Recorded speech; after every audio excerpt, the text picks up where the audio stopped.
इलाज है या नहीं है, क्योंकि इलाज तो अभी तक सर्दी जुकाम का भी नहीं है, सर्दी जुकाम की भी कोई वैक्सीन नहीं है। क्या हम उससे डरते हैं?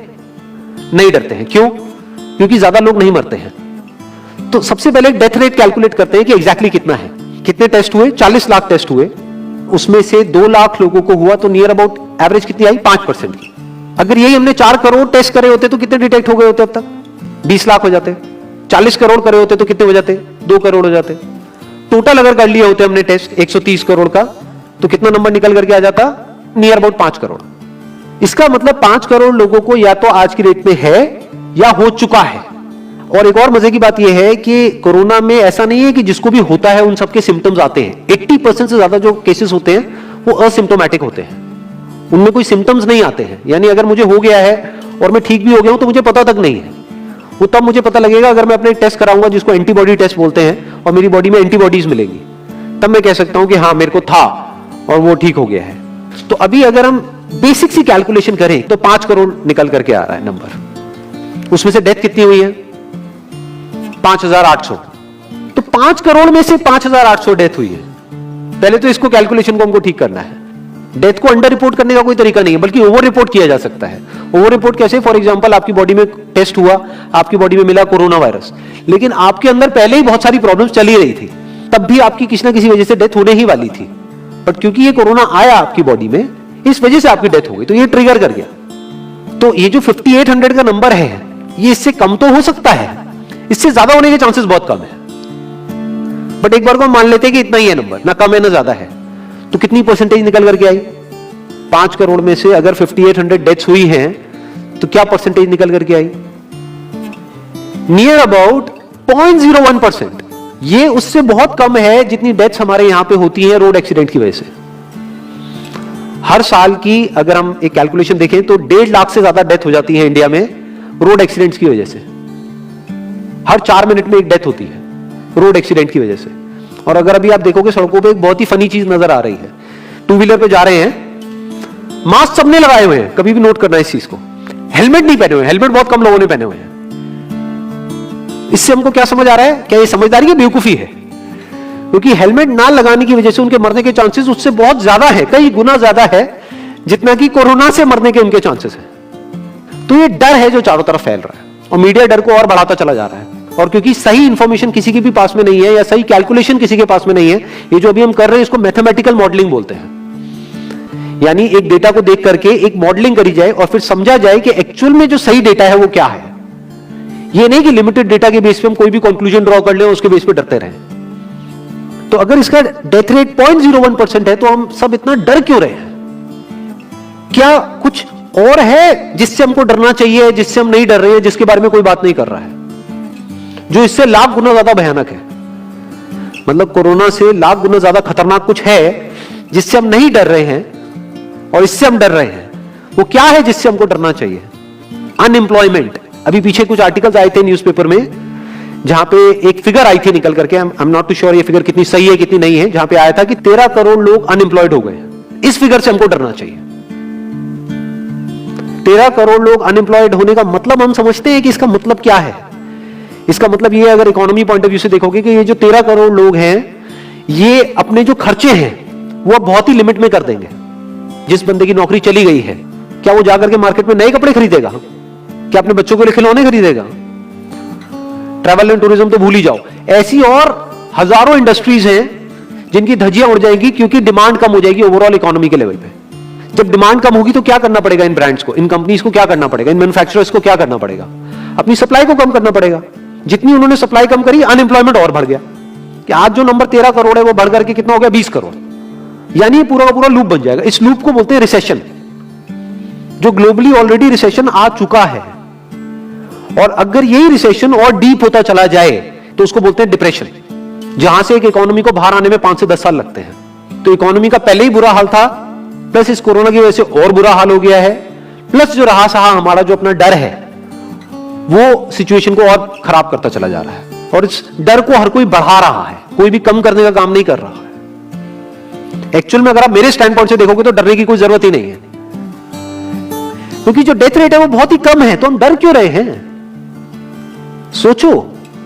बस इसलिए कि डेथ नहीं होनी चाहिए। अगर यही हमारा ऑब्जेक्टिव है कि डेथ नहीं होनी चाहिए, मतलब हम कहते हैं कि किसी की डेथ नहीं होनी चाहिए, तो फिर तो लॉकडाउन परमानेंट हो जाना चाहिए, सड़कों पे निकलना ही नहीं चाहिए, क्योंकि सीधा सीधा 1.5 लाख डेथ बचेंगी।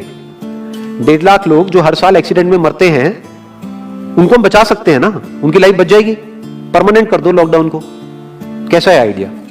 ये बिल्कुल ऐसा है जैसे मैंने एक आदमी की एक कहानी सुनी थी, उसके घर में एक चूहा घुस गया, तो उस चूहे को उसने पकड़ने की बड़ी कोशिश करी, लेकिन वो चूहे को नहीं पकड़ पाया। तो एंड में उसने क्या किया, घर पे आग लगा दी, अपने घर में आग लगा दी।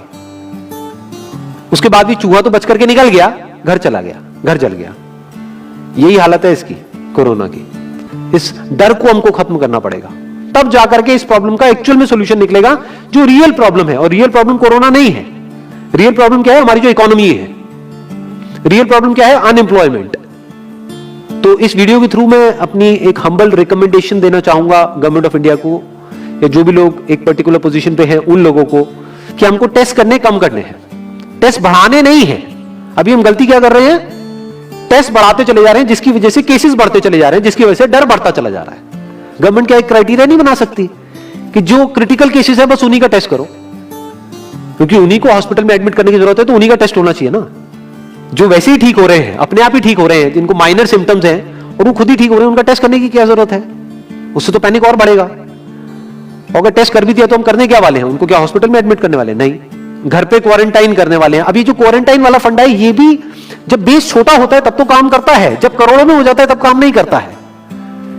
मैं अगर एग्जांपल से समझाने की कोशिश करूं, जो मेरी थॉट प्रोसेस है उसको इमेजिन करो। एक ऐसी सिचुएशन है कि हम एक घर में है और चारों तरफ से बाढ़ आई हुई है, और ये जो घर है हमारा वो ऐसा है, इसको इमेजिन करो जहां पे हजारों दरवाजे हैं। तो हम क्या करें, इसमें से एक दरवाजे को पकड़ लें और उसी को पक्का करते चले जाएं।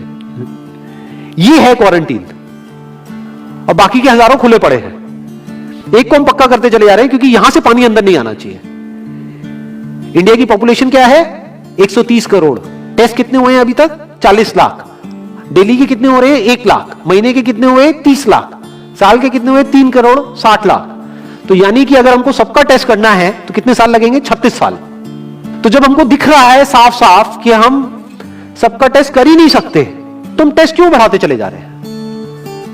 या तो सबका टेस्ट करो और सब में से सबको देख करके सबको क्वारंटाइन कर दो। ये बिल्कुल ऐसा हुआ कि वो जो घर है जिसकी मैंने अभी बात करी, या तो उसको हर तरफ से सिक्योर करो कि अगर उसके 1000 दरवाजे हैं तो एक को बंद मत करो, सारे बंद कर दो।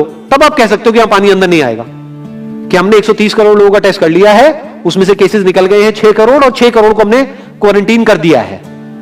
अब ये आगे नहीं फैलेगा, अब 6 करोड़ से 10 करोड़ पे नहीं जाएगा। बट हमने टेस्ट ही करे 40 लाख, जिसमें से केसेस आए 2 लाख। अगर इन 2 लाख को हमने क्वारंटीन कर भी दिया तो बाकी करोड़ों लोग तो बाहर घूम रहे हैं ना। तो उससे होगा क्या?